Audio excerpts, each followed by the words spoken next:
Hey everybody, and welcome to AMC Movie Talk for movie fans. I'm your host, Sinead DeFries, and this is the daily show where we bring you the latest news from the world of movies, plus some insight into what it all means. Joining us, as always, is your editor-in-chief for AMC Movie News, John Campea. Well, greetings and salutations, everybody. Welcome to the best damn movie-related show on planet Earth, coming to you live from right here at the AMC Movie News headquarters. And I am John Campea, and I am fighting the good fight to make sure that Push It is known as a gangster rap song, not simply a rap song. Also, here's AMC's Mark Ellis. Hey, and I'm excited to see a movie tonight. Can I say what it is yet? Oh no, we got to keep that a secret. And AMC's Christian Harloff. Oh, I'm saying it. Get ready for my tweets because I'm all about the longest ride. Yeah. All right, so the first press screenings of Avengers Age of Ultron take place tonight. And while reviews are officially under embargo until April 21st, Disney has communicated that those that see the film tonight are free to share their initial reactions via social media. You can expect to see the first posts and tweets around 10 p.m. Pacific Standard Time later this evening. Avengers Age of Ultron hits AMC theaters on May 1st. John, before we get your tweets tonight, what are you expecting from Avengers Age of Ultron? I'm so excited. There, you know, I counted it out today. I knew there were a few of us going. There are 8 people from the AMC Movie News team. It's our own Avengers It's team. basically the AMC Movie News Avengers going. screening Just 8 of tonight. us. It's just all of us. And by the way, speaking of the social media stuff, you know, I haven't gotten the complete go-ahead to do this, but I'm going to do it anyway. If you are not following us on Instagram, you really should, because we are. We're going to be posting some of our quick, like a little 12-second video reaction to Avengers tonight. So make sure you get on Instagram and follow us, AMC Movie News on Instagram. Make sure you follow us there. Follow me at John Campea. Follow Mark at, I was going to say at Mark Ellis, but that's the wrong one. 5150 Ellis, yeah. Follow Christian Harloff at Christian Harloff. Yeah, follow all of us tonight because we're going to be doing a lot. We're going to be recording our reviews after as well. My expectations for tonight are sadly too high. I think I have allowed, you know, I did a pretty good job up until about a month ago, maybe even up to about 2 or 3 weeks ago, being really excited for this movie, like really excited for it, but keeping my expectation levels in check. Remember, it's a sequel. The last one, in my opinion, not everybody's, is what I thought was the greatest comic book movie of all time. You can't go in expecting them to top it and all that kind of stuff. Just go in and wanting to just enjoy a good movie, just a good movie and have a good time. But that's kind of gone out the window the last 2 weeks. They've been putting out these new trailers and showing new footage, and now I'm screwed. Now I'm totally screwed because my expectation levels now for this movie are so unrealistically high. They are so unrealistically high at this point. I am giddy. Actually, I was tweeting, or not tweeting, I was SMSing with somebody on our crew yesterday, back and forth, like, I feel like a 6-year-old kid. Like I'm bouncing up and down for a comic book movie. I cannot wait. So my expectations completely unrealistically high. I hope between now and a few hours from now when we see the movie that I'm able to bring them down into check a little bit. Anyway, Mark, what are you expecting? It's going to be the greatest film in the history of talkies, ladies and gentlemen. This is my second most anticipated film of the year. Behind, I don't even know. The way I feel right now, I have no idea if I'm even going to be able to handle when The Force Awakens come out. I'm that excited for this film. But I'll tell you why. It's because, like you, I thought The Avengers was one of, if not the greatest comic book films of all time. And then when you see this trailer and this footage that we've already seen, it looks like it has that fun vibe that you had with the first Avengers, plus a darker, more ominous tone. We get a great villain along with everything else that we got in the first Avengers film. So you can tell me to lower my expectations, and like I go into this film as a critic who's going to have to review it, but more so as just a fan who's really hyped up to see the Avengers for 2.5 hours. And 2, I mean 1 great post-credit scene. So you're not allowed to post the review, but then they said you can, you know, on social media, you can say how you felt about it. So I don't even think I'm going to tweet words. I think I'm just going to tweet a face. I'm just going to take a picture of my face. I'm going to communicate the way everybody does with emojis, my human emoji, and that's going to tell you how I felt about the film. And I hope it's a face I can't even make right now. Like something like I can't even do it yet. But I'm working on it. Something that's going to blow my mind. It's going to be 5 out of 5. It's just going to be the perfect comic book film because it has fun and it has darkness to it as well. Christian, I don't care. When's Age of Adeline coming out? I can't wait. Someone asked me a question earlier today. because we were talking about Ex Machina, which is fantastic, by the way. And because we hadn't heard too much, there was some buzz because of South by Southwest or whatnot, but not the type of buzz, obviously, with Avengers. Like, because you didn't hear that much buzz about it, do you think you enjoyed it that much more? And because the Avengers, like you said, John, there's so much expectations. The reason why I think that even if I have a level all the way up here, that even if it's right up below that, I'll still be satisfied, is because the movie itself, because it's not just a sequel to Avengers. It's the continuation of this franchise. And what they've done with the last couple, regardless of what you think about Iron Man 3 and Iron Man 2, the Guardians of the Galaxy, Winter Soldier, they've been on par. I mean, they've been really, really great. So to get, and like you, Mark, you brought up the villain. Ultron, to me, is what I'm most excited about, because even though I've liked the majority of the Marvel movies, Loki's really been the only villain that you can pull out that right off the top of your head. I think that's going to change. And I think from when you do get a second movie, it is going to feel more like the Empire Strikes Back or whatever it is, because things have to change in this one. Because it's not just about seeing the Avengers anymore together. That's what the first one was about. Like you said, it's the greatest comic book movie because you have the guys you've always wanted to see fight together. That's gone. You can't rely on that anymore. Right. You have to further the story. And they're going to do that, and they have to, because Civil War is right around the corner. These events have to go into Civil War. That's what I'm excited about. I think that the story is going to surprise people, because it's not just about the spectacle. The story and the character development between Stark and Captain America, that's what I'm looking forward to. To go to your point about memorable characters, quick, Mark, who is the main bad guy in Thor: Dark World? It was kind of Loki for a second, then it was some other dude, because then Loki was a good guy. Some other dude, exactly. Right. Who can just say Malekith off the top of their head, right? So completely to your point. And I should just mention before we move on to the next topic that I mentioned there's going to be 8 of us that are going to this thing tonight. So Maud Gareth, if you were watching, you are not going to see this tonight. Just want to rub our Jedi Council member, rub it in just a little bit more. Okay, what's next? According to reports, The Last House on the Left, Disturbia, and the upcoming Goosebumps writer, Carl Ellsworth, has been hired to develop the script for a new Gremlins reboot. A previous version of the script was written by Abraham Lincoln vampire hunter, writer Seth Grahame-Smith, but that eventually went nowhere. Christian, with all the talk about a Gremlins reboot for years, is it actually time for one to happen? That one went nowhere? How? Is it time for a reboot? No, it's not time for a reboot. Could a Gremlins movie work? Sure. But let's take a page out of what a lot of people have been doing lately, with not relying on just CGI. Let's go back to the practical effects. You got to have some CGI, obviously, in a movie like this. Yeah. But I want to see the actual puppets. I don't want to see them become like Smurfs. You know, it takes me out of it. Like, look what happened with The Hobbit. When the orcs in the original trilogy, they're menacing, and it's so realistic, because you see them, they're it's matter, and then it's so clear that they're not real, and it's just performance capture in that particular circumstance that didn't work for me.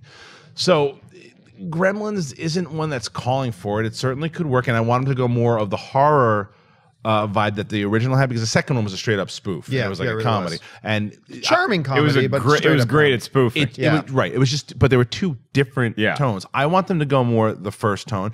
I liked what Joe Dante and Spielberg collaborated on that film. I'd like to see them do something like that. But this new writer has potential to do something fun. But I don't necessarily know if it's necessary.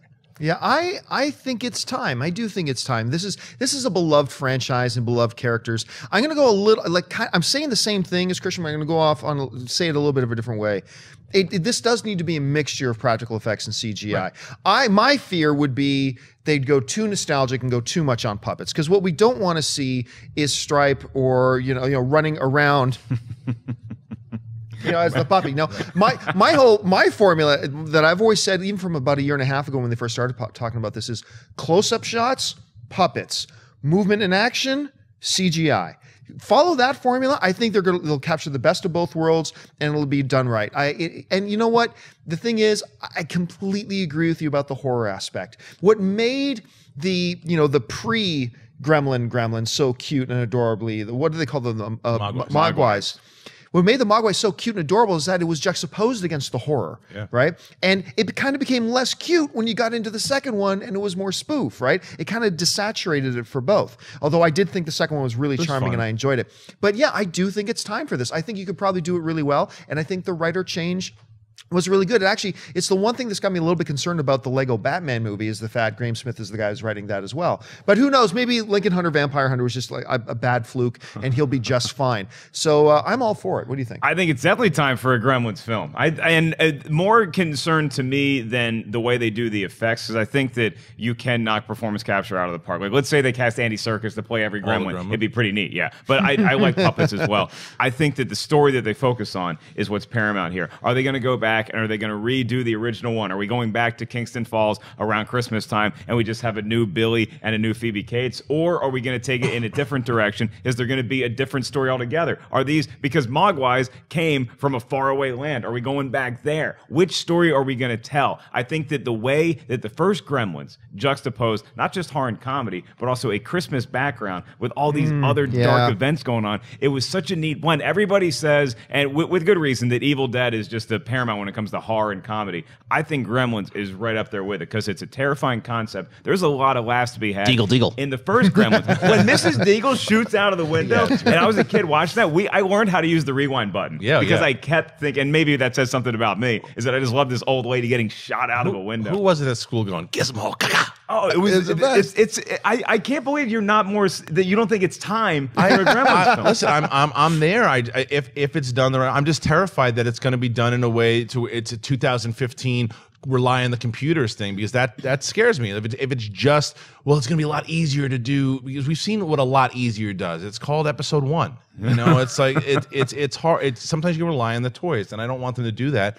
If they put the time, the effort, and the tone in the story the way they did the 1984 version, then it's time. But just make sure we get to see a Gremlin microwave. Wait, I was about to ask, what was it the first? It was the first one. Like, I remember, man, as a kid, terrifying, and that microwave thing. I'm like, and then going like, is that what would happen? Yeah. Is that what? Yeah. That's all right, folks. We've reached that part of the show for buy or sell. Here's how this works. In front of her, Sinead's got a few other items in the world movie news. She's going to run them down. Those of us at the table are simply going to say whether we buy it or sell it. So, Sinead, what do we got? Variety is reporting that wheels are in motion to try to get a Need for Speed sequel into development. According to the report, EA, or Electronic Arts, and a Chinese investment group, which also partially funded Transformers 4, want to move ahead with the sequel, but have not yet begun talks with the studio, DreamWorks, at this time. Mark, do you buy or sell that a Need for Speed sequel will happen? Well, I was selling it when I heard Need for Speed sequel. Then I heard Transformers 4, and boy, do I want to sell the crap out of this thing. I totally sell this idea. I didn't like the first Need for Speed at all. It was another attempt at making a video game film and ripping off Fast and Furious. And with Fast and Furious, how that franchise has grown, I didn't see any potential for that with this first Need for Speed. Even the fact that like they wasted what could have been a cool storyline with Michael Keaton's character. There was nothing in there. It was just Aaron Paul emoting in the back of a car. And plus, there's a lot of I hated seeing how many cops died in Need for Speed. And it's like, we're still rooting for who are we exactly rooting for? They're doing an illegal street race. There's a bunch of cops that are chasing after them, trying to arrest them, and then their cars get flipped over and explode. And we're like, oh, that was awesome. See how fast that Corvette went? I hate this movie every time I think about it. So, in short, I'm selling a Need for Speed sequel. I'm going to buy it. I actually like Need for Speed. Now, did I think the movie was great? No, the movie was not great. And I think if it wasn't for the fact, I'll admit, if it wasn't for the fact that I was so taken with the fact, going back to our discussion about digital versus practical, that there was no CGI in that movie. All the car stunts you see happening are actual, that's physically happening. They CG none of it. And I think I was so taken with that might have bumped up my enjoyment of the film like 2 or 3 notches, whereas if that wasn't for that, maybe I would be coming out with a thumbs down. But that did bring me into it. I did really like that aspect of it, and it was kind of, in today's age, really new and fresh. I mean, obviously back in the 80s, that's the way they did them all the time. That's what they had to do them. Today, it's totally different. And so I was kind of taken in by that. The fact that it made over $200 million worldwide also kind of makes it a little bit of a no-brainer, I think, that you go ahead and do it. If you got some money behind it now, the original gaming company's all for it, and now with the huge success of, because it is a Fast and Furious ripoff, there's no denying it. I actually think Need for Speed was better than Fast and Furious 1. I thought the first 3 Fast and Furious movies were all terrible, but that's just me. You got money behind it. You got this huge effect of Fast and Furious 7 that you can ride the wave of a little bit at this point. I think you go ahead and do it. and then hope that all the other aspects of Need for Speed 2 are much better than the same aspects of Need for Speed 1, and they don't just rely on the fact that they got practical car effects. Yeah, I buy it, but I have a question before I buy it. Is that you? So you would say you liked the movie, thought it was a good movie? I walked out going, I liked it. How come you don't? I'm just curious. How come you don't mention it in the good video game? No, great question. Another friend of mine asked me that the other night. The reason I don't kind of list that as a good, well, I'm not even sure I'd say Need for Speed is good. I'll say I didn't feel like it failed. I'll say that much for it. Is because there is nothing. If you went in to watch that movie and you walked out and you said, "Hey, what do you think the title of that movie was?" You'd never say Need for Speed. Right. There's nothing associated with that more, movie with that more game. the fact that it was a ripoff. Yeah, they just took the title from the video game. Right. Great question though. I would buy that they're going to make it, but I'm also with Mark into where I sell whether or not I want to see it or not. I don't care. It was like you said, a pure ripoff of Fast 7. I can go see Furious 7. I can go see that. I like the characters a lot more in the Furious franchise than I did. I like Aaron Paul a lot. I thought he was fine in it. I thought he did a little more than emoting, but that's me. But I think that his team that they put him with, ludicrous, they are not. The Rock, no, they are not. the jokes failed miserably. There was one really awkward scene where a guy's walking around naked in the weird. I did not understand that scene at all. It wasn't funny. It wasn't. There was a guy that could have done. There were tons of comedic actors that could have pulled it off. That guy, although a good actor, anybody pulls off that scene. I don't know. I just it didn't work there. Yeah. And it's a movie that I understand why they would make it, because like you said, $200 million. Let's try it for a second one. Aaron Paul, I think his star is going to rise more. Whether he's going to be in Rogue One, who knows? He's rumored for a lot of different things. Yeah. He's got the charisma. He's an actor that people want to see, not just because of Breaking Bad, because he's a likable dude. So I think that's why if you're a studio, you go, yeah, let's greenlight it, but I don't care about it. Yeah, and I'll be clear, I think it's going to happen. Right. I was selling the fact that I don't want to see it at all, unless they use practical cars and put practical gremlins in the practical cars. I'm buying that tomorrow. Then I'm buying that. Yeah, movie. exactly. As long as they don't put real police in the cars that flip over and explode. No more cops. Yes, stop doing that. All right, what's next? Deadline is reporting that the filmmakers behind the Hunger Games franchise are getting together again to develop Homer's The Odyssey for Lionsgate Pictures. According to the report, Hunger Games 2, 3, and 4 director Francis Lawrence, Mockingjay writer Peter Craig, and Hunger Games producer Nina Jacobson will each bring the 8th century BC poem to the big screen, with production to begin in early 2016. John, do you buy or sell the feature film adaptation of The Odyssey? I will go on the assumption that they're going to do a true incarnation of it, and I'm going to go buy. We saw a wonderful rendition of it in Oh Brother, Where Art Thou, which was just, I thought it was a spectacular retelling of that story in a different context and in a different way. What was the Kirk Douglas one called? Ulysses? Is that what the Kirk? I can't remember exactly. But I've been thinking for a long time, this is one that you need to make. I think this is one that is ripe for the big screen in today's modern context. I think it will go over well. I think it could be done really well. I think this is a good filmmaking team. Francis has done a pretty damn good job with the Hunger Games franchise up to this point, notwithstanding that some people had their concerns with the last film that just came out, and that's fine. But I think this is a good move, and I think this is something I'd be really excited to see. What do you think, Christian? I buy it. And Mark and I were talking about this earlier. Mark made a great point, the fact that the Greek movies, Greek mythology movies, have not.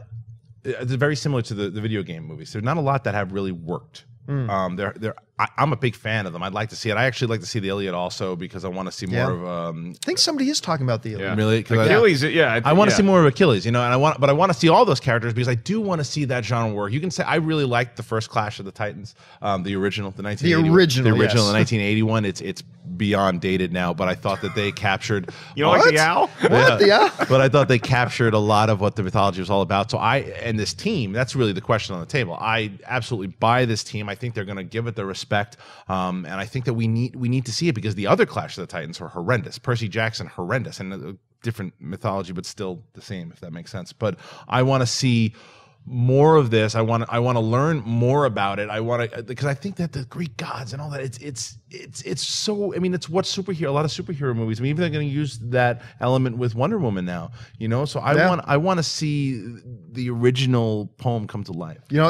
Speaking of the owl, best part of the Sam Worthington Clash of the Titans was that little Easter egg when he's there in that workshop and you see the owl in there. I thought it was pretty cool. But I think I'm just so sour on Greek myth films in general now. Nobody's been able to do it right for a long time that I'm going to sell this idea. And I know that the team behind it, I mean, look, they did the Hunger Games, and now they want to bring to life the original teen novel sensation, which is the Odyssey. I just can't get behind this because I haven't seen it done properly with the respect that it deserves. I think that, like you said, Percy Jackson in The Clash and the Wrath of the Titans, they take this mythology and they just twist it into something so stupid that you can't even watch it. If you didn't want to read the Odyssey and you had a test on it tomorrow and you watched all these movies, you'd still fail the test. But doesn't that add into the question as far as, because look at those teams, significantly different teams that are putting it together, to where you have the Hunger Games team who has been true to that material, and then you have the Percy Jackson team who was not. It's a lot easier to be true to the Hunger Games than it is to the Odyssey if you're making a big screen adaptation. Like, even they did a made for TV one, I think, in like the 90s that I remember watching and being intrigued by and then being bored by. I think that if there's a team that could do it, it's probably the Hunger Games,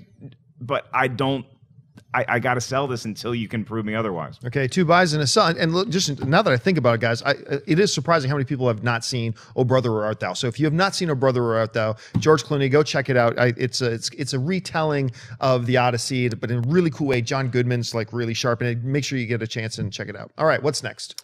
The first clip from the upcoming Jurassic World has been released online. In the scene, we see Chris Pratt and Bryce Dallas Howard discussing the development of a new breed of dinosaur, while Pratt flirts with Bryce Dallas Howard, revealing that the two once went on a date. Jurassic World hits AMC theaters on June 12th. Christian, do you buy or sell this first clip from Jurassic World? I buy it, and I'll tell you why I buy it. The next question was, do you now buy Chris Pratt as Indiana Jones? I'd also buy it because I felt like I was watching a clip from the new Indiana Jones movie.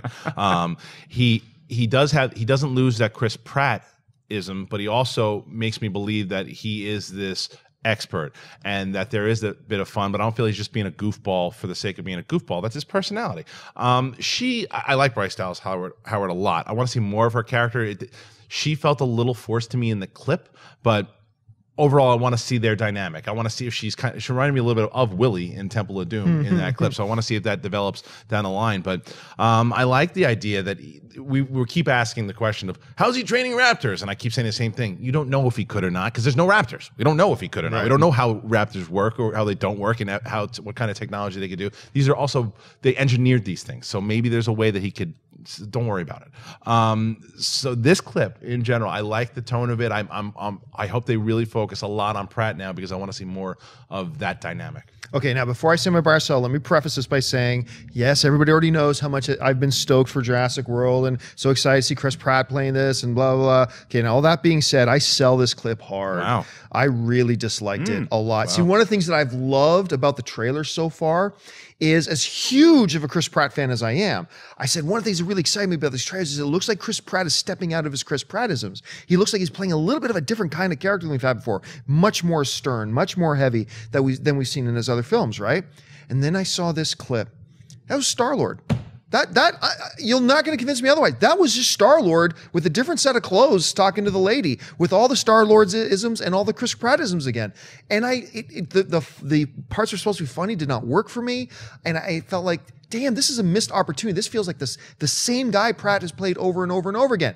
It's just one clip. I'm not jumping overboard on this yet. I'm not giving up on this movie. It's just one clip. But for me, I found it really disappointing. Did not like it at all, despite the fact of how excited I am for the movie. So I got to sell it. Well, now you know when you can take a pee break in the movie. Yeah. As soon as that clip starts, you got 90 seconds. You can get back in. I buy this clip. I thought it was great. When I heard Chris Pratt was cast in this film, I wanted to see those Chris Pratt-isms. And then when I saw the first trailers, it looked like he was overcooking it on being too serious and brooding. And I'm like, I don't really want to see that guy in this movie. That part felt a little forced to me. When I watched this clip, I'm like, oh, thank God, this is the guy that I want, because you did get a sense of humor, but you also got, towards the end of this clip, you got to see the same ominous tone that Sam Neill and Jeff Goldblum had when they were sitting around that meeting room right after they talked to the DNA's dinosaur strand, and they're like, are we sure that we want to be doing this? You got that he has a very different perspective on this than Bryce Dallas Howard's character. I think it's cool that they have some sort of backstory, but it's not overblown. They went on a date. That's it. They didn't jive at all. Now they're going to have to jive together. And in that clip, you also got a little bit about her character. He's like, who maps out an entire date? So you get the opposite side, just in a little bit, the snippets of what their characters are. No, I get it. Felt like an 80s rom-com to me. I can see it, and I can see it. That's why I kind of referenced like the Temple of Doom in the way that it did feel like a little bit 80s, but I'm okay with that nostalgia. But I think you don't hire Chris Pratt if you don't want some of those isms. I agree with you. He can't be like that the entire movie. I want to see him when he's kicking ass. I want to see him doing that. Yeah, let's keep in mind, this was a small sample size. Let's maybe once we see that scene in its larger context and everything, then it'll make much more sense to me and I'll be right on board with it. I mean, I'm assuming they're going to have dinosaurs eventually. And at some point, there will be dinosaurs in this dinosaur movie, right? All right, folks, we've reached that part of the show for Mailbag. If you've got a topic or a question you'd like us to address on the show, you can email them anytime to amcmovietalk@gmail.com. Maybe you'll see your email right here on AMC Movie Talk, maybe on one of our weekend Mailbag shows on Saturdays and Sundays. So for now, let's see what's in the mailbag. Sinead, what do we got? Harris Severino writes, what's up? My question is, should movies get rid of credits altogether? Outside of CBMS, no one stays to watch the credits. Wouldn't it allow theaters to screen more movies in a day if they did this? Well, first, I'm not quite sure who CB... I think that's comic book movies. Okay, well, who cares? Look, no, nobody cares about credits. Nobody does. Nobody ever has in the history of film, at least as far as standard movie-going audiences goes, unless you know somebody who worked on the movie and you stay behind to see their credits. Yeah, I know them. Right. But, you have to have them there. They are a necessity. They need to be there. Like, for instance, if they weren't in the movie, that is the only true, in the digital age where anybody can go on to IMDb and change information or go onto Wikipedia and change, the only true thing to say, was this guy involved in this movie? It's the credits. It's there. That, and the people who work on it, it's contractual that they have to have their names credited in the movie and stuff like that. So, and it doesn't interfere with the movie going experience. Like, if you're somebody who doesn't like to watch credits like 99.9% of everybody else, the movie ends, you can get up and go. I mean, so it's not interfering in the movie going experience. I do love the trend that started about 6 or 7 years ago. Well, I actually started further before that, of getting rid of opening credits. I hate long opening credits. I just like when a movie jumps right into it and goes, then give us the credits at the end. But should they? No, I really don't think they should, and I don't think we're ever going to see them go. Christian, do you have a different perspective? No, they shouldn't get rid of them. And I disagree that comic movies are the only ones to do it. Bloopers for comedies do it all the time. All the time. And I think that it's also an acknowledgement for these people who work. They're proud of it. It's even somebody who's who gets a little minor role, or even someone who helped out. My uncle got me a job on this film, and I've been living in a box, and now I got this one little credit in a big movie. That's a lot for people, and it's also the acknowledgement of all the hard effort and work. It is like a little bit of a trophy for you. You can always show your family, you can show whoever it is.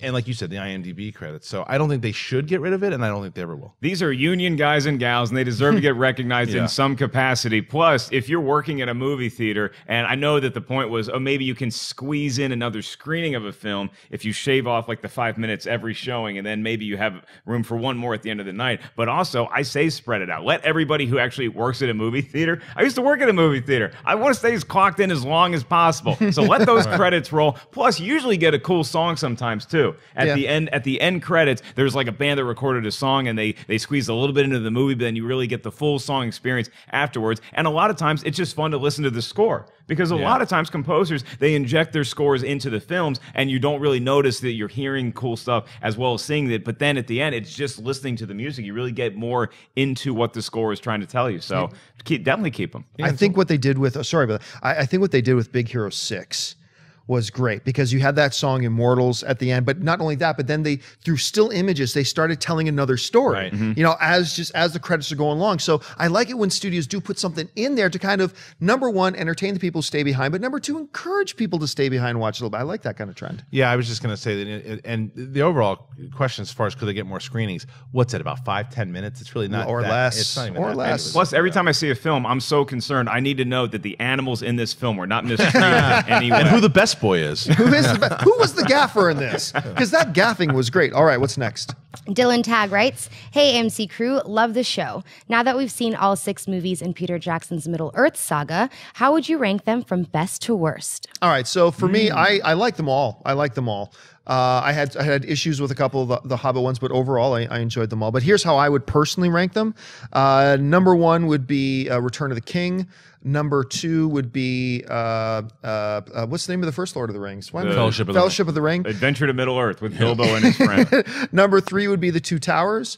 Number 4 would be The Desolation of Smaug. Number 5 would be The First Hobbit, and number 6 would be Battle of the Five Armies. So that would be mine. We're a little different. I would say for the first one for me, it's actually The Two Towers, then Return of the King, then Fellowship of the Ring, then I would go Smaug, and then I would say Five Armies, and then last I put Hobbit. Okay, I don't know who this Smog guy is you're talking about. Smaug. I know. They're lighting me up already. I can feel it. Smaug the Terrible. Go back to New York, idiot. I'll kick off with Christian's answer. I like the Two Towers the best, and I'm going like it's the original 3 are my favorite 3, and then the Hobbit ones are my next favorite 3. I did like all of them, but I go Two Towers, I go Fellowship, then I go Return, then I go Smaug, then I go the first Hobbit one, the Adventure of Fellowship the of bumbling short guys, and then the 5 armies. I thought, again, it just felt too bloated, and that one is definitely like I have those 5, and then I have that other one just kind of barely hanging on. All right, folks, so that'll do it for us for this installment of AMC Movie Talk. Thank you so much for joining us. Listen, don't forget, lots of great films playing at AMC Theaters right now. Head on over to www.amctheaters.com for all of your theater, showtime, and movie ticket information. Don't forget, this group of guys up here, we're going to go see Avengers Age of Ultron tonight around 10 p.m. Pacific Standard Time. Pacific Standard Time. Check in with our Instagram or any of our Facebooks or Twitters, but specifically on our Instagram, which is, of course, Instagram.com/AMC Theaters, to see our little quick 12-second reaction video and some pictures of us maybe going in and coming out of the theater. I'm really excited about this.